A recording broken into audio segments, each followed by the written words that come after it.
Bonjour. Welcome to the KIMIYA Healing Podcast. This podcast today is all about how you can let yourself receive more by understanding and healing the ways in which you block yourself from receiving. Because the fundamental reality is that everything that you feel like you need and you want and you deserve and you're looking for is available. It's actually freely accessible. The only thing that stops you from receiving it is where you've placed your own limitations around self-worth and your own belief system around this ultimate reality. And it takes a lot of inner work and calibration to get to the point where you can accept this. Why?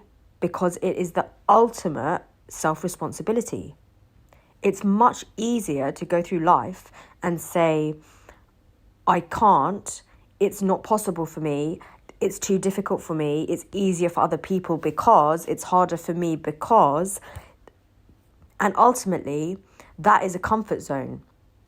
When you do that for long enough, you'll notice that your external reality doesn't change. You keep ingesting and processing and coming up against the same stuff, the same blocks.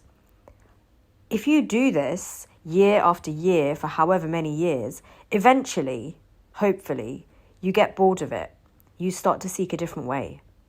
Now, I've been through this journey myself of inherently feeling like some things were possible for other people but were not possible for me. And I was raised to be conditioned in a limited state of mind. I was raised to be conditioned by my gender, by my ethnic background, by my perceived level of intelligence or social standing. And we get this from a very young age. We get this through our parents and through the ancestral belief systems. We get this through the cultural conditioning. We also get this at school. At school, you're told from a very young age almost what your capabilities are and where you stand and what you're worth. And increasingly, schools are encouraging segregation by intellectual capability. So at school, we had 1, 2, and 3, set 1, set 2, and set 3. And set 1 was the top set, and set 2 was the middle, and set 3 was the bottom. So at any one point in time, you were categorized.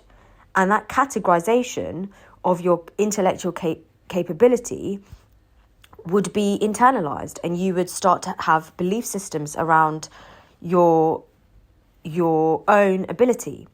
Now, you can be that person who gets categorized in the bottom set and who feels like, okay, I'm in the bottom now and this is where I stay. There's no way I'll never get to the top. I'll never get into set 1.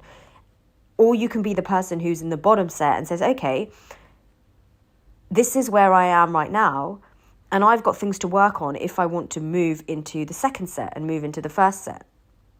Now, the only difference between someone who does go on that journey and someone who doesn't and stays in the bottom set is a mindset. It's really your mindset. So if your mindset is set, as in it's set in stone, it's like concrete, you can't change it. And it needs to be cracked open with a hammer and a chisel for there to be any type of movement. If you've solidified your mindset around your own limitations and your own perception of yourself because of what you've experienced in your life, it becomes harder in later years to break out of that and start to feed yourself with a different internal narrative. But you can do this at any age. Neuroplasticity is a neurological reality, and you can change the way you think and you can learn at any age, but you got to want it. You got to really be hungry for it. Otherwise, your motivation will fizzle out and you won't be able to follow through. So if you're finding yourself coming up against belief systems that are perhaps limiting you from experiencing and receiving what you're truly looking for in any areas of your life, it could be in your with regards to your health and your healing. It could be with regards to your earning capacity. It could be with regards to your intimate relationships. It could be with regards to your creativity. Whatever it is that you're coming up against, and you find yourself time and time again falling back onto a belief system that it's not possible for you, or it's too difficult for you, or it's never going to happen for you, it's really important to, first of all, become aware of what you're telling yourself. Because when you're unconsciously holding this and telling yourself this, well, of course, your whole brain and body is going to react accordingly. You're telling yourself you can't do something. Why would you then suddenly wake up one day and be able to do it, be able to receive it? You're not. You have to first take the step to become aware of what these thoughts are. And that can include writing them down. So when you find yourself up against the same repetitive narrative, write it down on a piece of paper. And when you read it back, you'll see how heavy and how ugly it actually is to read it out loud. And for those of you who are listening to this, I really encourage you to write, even if it's just the 3 statements that are coming up time and time again. And notice if you don't want to do that. Notice if you don't want to put your internal narrative and block down onto a piece of paper because it's so heavy and it's so restrictive that you can't even bring yourself to write it down. I know what that feels like because I've had to do this myself. And I've been through periods where I've really not wanted to write it down because I'm like, oh, it's so heavy. Like if I write that down, then I have to look at that. Then I have to realize that is what I'm choosing. And that's what I've been holding. And then, comes the feeling of shame, or comes the feeling of guilt, comes the feeling of who am I if this is what I'm willing to hold. But it's really powerful if you actually just let yourself try and experiment. Now, you're going to go through a process. As soon as you write it down, your process has started, and it's a very powerful one. You write down the limiting beliefs, what the 3 core limiting beliefs are, and what you feel you're being blocked from, and how you feel it's blocking you from being able to receive. The next step is you need to start to own the belief. You need to really understand that this is not just a wandering thought. This is not just a reflex that's come out of nowhere. It's actually something that you've created out of your own consciousness. And you've created it not so you can experience pain and restriction. You've created it so that you can grow through it, so that you can realize that it's not true, and so that you can discover your true capacity.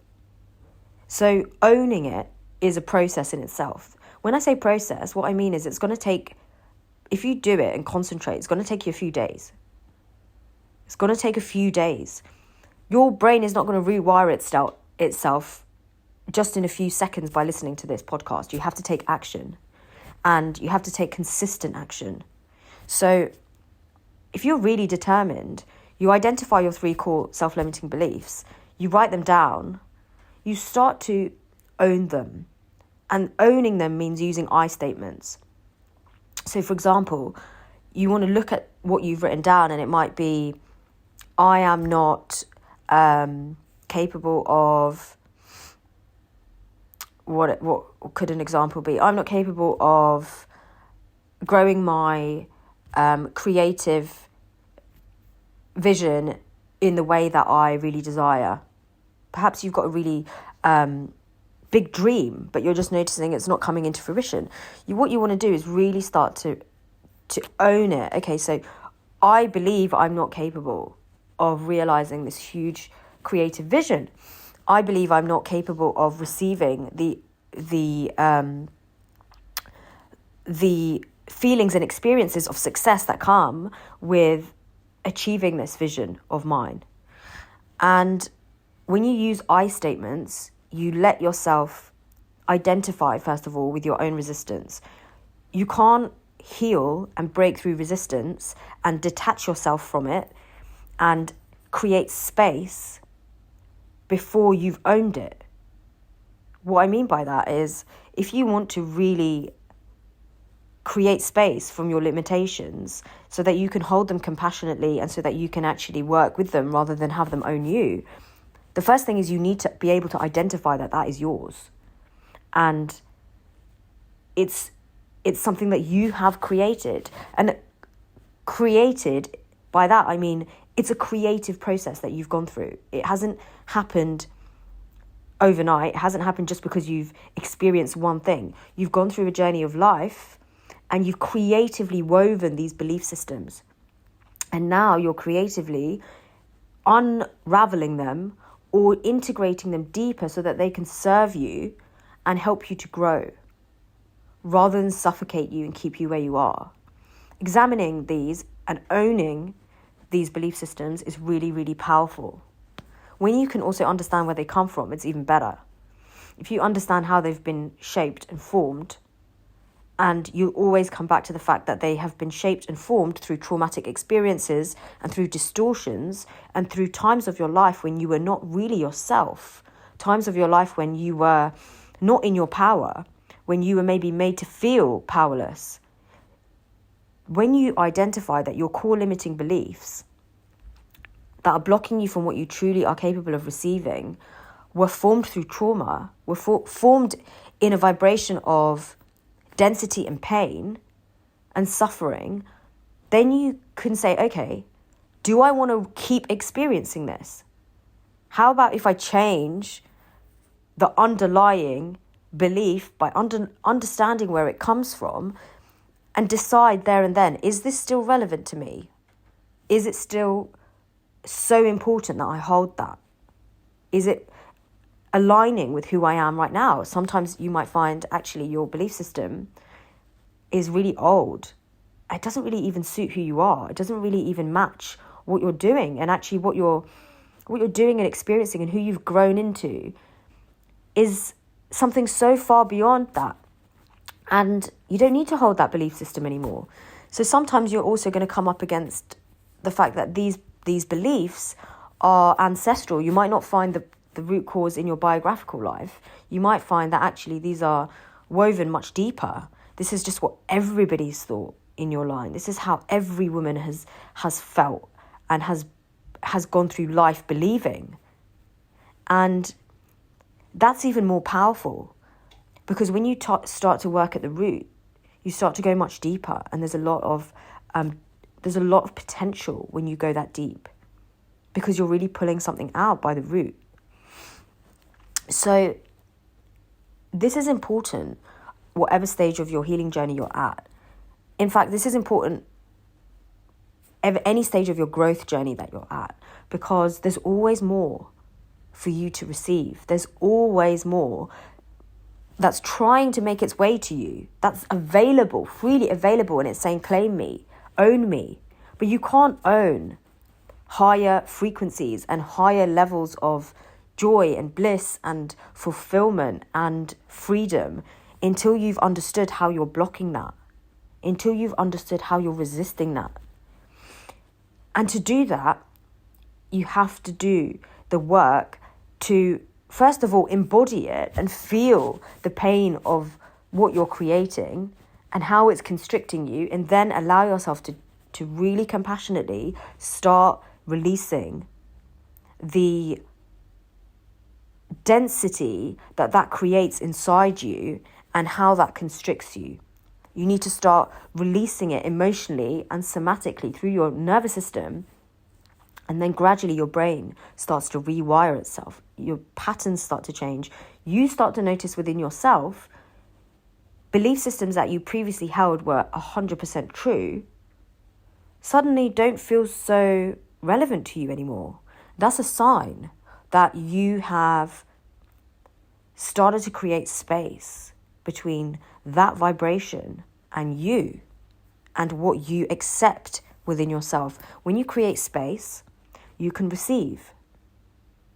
When you want to receive something really big, and the deeper you go, you might start to really work in deep levels with yourself and say, I'm really working on receiving something big. I'm really ready now. The more you desire that, the deeper you have to let your heart break open to receive it.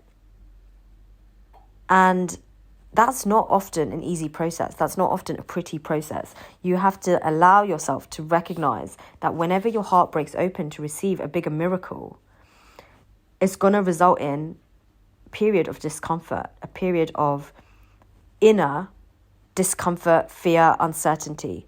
And that's an opportunity. That means you're kind of on the brink of something when you feel all of that. And often, because it is uncomfortable and because we haven't been taught how to work with these feelings and how to optimize ourselves and our inner states, we feel uncertainty and we feel fear and we feel like we're on the brink of something. But because we don't fully know what it is or how to manage the internal sensations that are coming up and the emotions that are coming up, often there's a desire to control or to shut down. And inherently, that's restrictive. The more you can stay in the uncertainty and the mystery of what's unfolding, the more space you're going to create. It's almost like staying on the brink of not knowing and being okay there, because you know deeper than your mind that what's going to come through you is going to be bigger than your mind. It's going to be bigger than your conscious level of awareness. And that's really what it means to receive a miracle. That's really what revelation is. Revelation and receiving a miracle is possible for every single human being.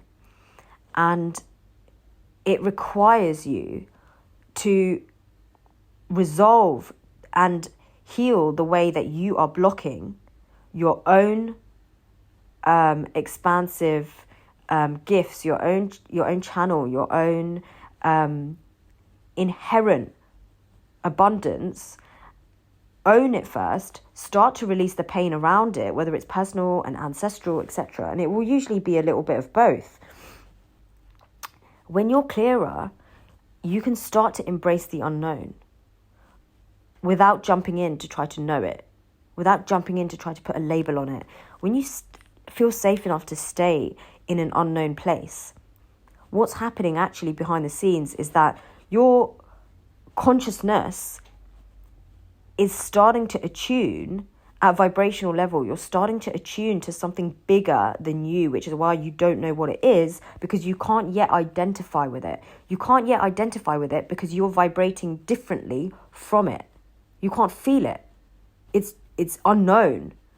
And the deeper you go into your healing journey and into your growth and spiritual expansion, the more opportunities you're going to get for this kind of receipt of a miracle.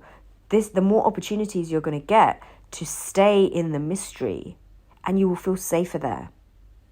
You will feel safer in the unknown. Why? Because you've had experiences of being there before, of trusting, and of being gifted something bigger than you, something beyond your wildest imagination. When you have repeated experiences of that, it becomes much easier to surrender. When you've never experienced that for the first time, it feels like death, quite frankly. It feels overwhelming. How can I possibly let in this huge thing? I don't really even know what it is. All I know is that it's foreign. All I know is that I can't relate to it. All I know is that it doesn't feel like me. And it could be dangerous. It could be threatening. It could be disturbing. And all your memories, all your reference points are pain-based, which makes it very difficult to surrender to the mystery and to the miracle that you truly are. When you start to slowly, on the journey, and this requires a journey. This doesn't happen in a matter of weeks. This is a way of life. You start to slowly allow in deeper levels of mystery and unknown, and you stay in that feeling with trust, with trusting the grace that will unfold will be far bigger than you, and it will take you into a deeper level. You don't know who you're going to be when you get there. And when you don't know, it's such a huge gift. And a lot of the time, we're taught that we should know. We should know where we want to be in a year's time. We should know who we want to be in 2 years' time, etc., etc. And when it doesn't work out like that, it can be really confusing. We have to learn an alternative way, a deeper way, which is to embrace the unknown and learn how to trust.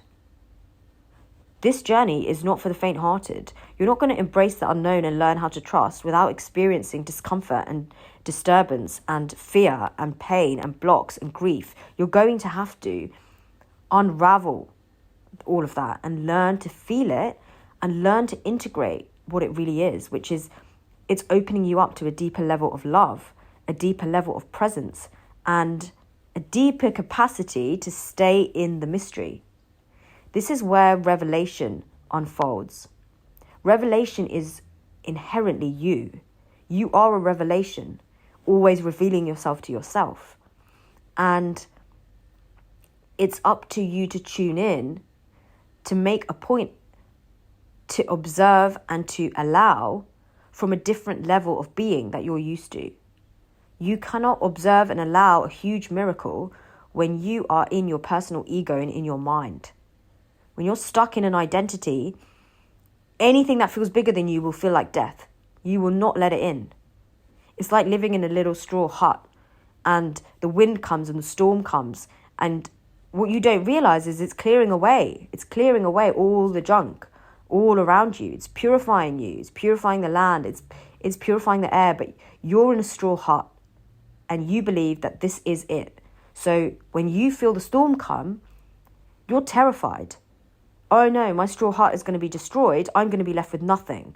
And this is what big rebirth experiences feel like. At the beginning, it feels like death. You feel like you're going to be stripped away. You're going to lose who you are. You're not going to know who you are, even though who you are has been built on pain and trauma and suffering. When you start to let in the wind and you start to let the elements move through you and you start to embrace the mystery and you realize that actually you can rebuild this straw hut, even if it does come down, but you might actually be able to rebuild it with better materials. You might actually be able to just go out there onto the land and be bare and be open and not need to hide in your little straw hut. When you start to have different experiences, and this only comes by healing yourself and doing somatic and energy work to actually feel it happening rather than cognitively trying to imagine what I'm talking about right now, you have to experience it. Then, when the storm comes, you allow it because you say, well, I am already open to the mystery that this storm is going to bring. I don't know what it's going to bring, but I trust that it's going to be something that I need, and it's going to be something that is even bigger than what I can admit that I need. It's even bigger than what I have perceived that I need. When you allow that, when you bow down to that, you receive so much more than what your conscious mind and ego identity lets you receive. This is really the work of surrender. This is the work of trust. Surrender requires that you trust yourself. Surrender requires that you trust what is unfolding within you that feels bigger than you. Surrender requires your belief in your own mysterious evolution. It requires you to embrace the journey rather than to have a fixed destination and a fixed understanding of what things mean. You can have that, but you have to also be open to interpreting new dimensions and interpreting new sensations and opening up, really, to being taught. And you are teaching yourself all the time.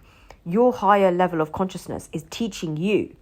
But if you are closed, if you are constricted, if you are fearful, if you are resisting your own expansiveness, you will be taught with a chisel and a hammer. You will be taught in a way that feels so painful and earth-shattering that you then face the risk of closing in again because it was so painful. And that's when you go through big crises and you really change your life, your decisions, your identity, and you go through these big life changes. They're often very painful. But the more you start to do the inner work, you start to experience flow. And flow means there's less resistance, which means you can be reached. Your heart can be reached. Your emotions can be reached. Your deeper levels of intelligence can be reached. You can reach them yourself. Other people can reach them. You can connect deeper with yourself. You can be connected with deeper. Otherwise, it becomes like you're being chiseled and you're being hammered open. And this is because there's so much fear. You're in your straw hut and you've bolted down the windows and you're trying to keep everything that you've got. Even though it's flimsy, it's not working for you, it's not your true capacity, and it doesn't make you feel safe. It's just familiar. So I hope that this has been helpful to allow you to recognize and have a really practical way to access this state of spiritual expansiveness, this state of trust, this state of surrender, to allow you to receive what you're truly capable of receiving. And what you're truly capable of receiving is determined by you. It's not determined by anything else, especially not anything else external to you. It's purely determined by your mindset, the willingness that you have to go deeply within yourself and conquer your own fear, to release your own resistance, your own blocks to love, and to allow something bigger than you to move through you so that you're changed.